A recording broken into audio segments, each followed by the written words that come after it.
ஆராதிக்க வந்தோம், அன்பு கூற வந்தோம், யெகோவா தேவனையே துதித்திட வந்தோம். உற்சாகமாய் கைகளை தட்டி புசத்தமா சொல்லுவோம். ஆராதிக்க வந்தோம், அன்பு கூற யெகோவா தேவனையே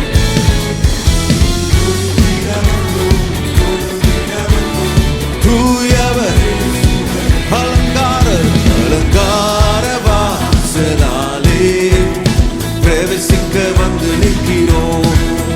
தேவ வீட்டின் நன்மையாலே நீதம் வீட சொல்வோம்.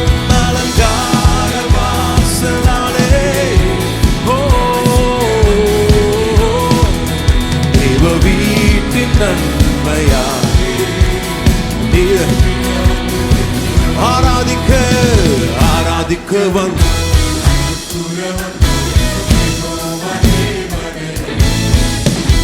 துதித்திட வந்தோம். சொல்லுவோம்.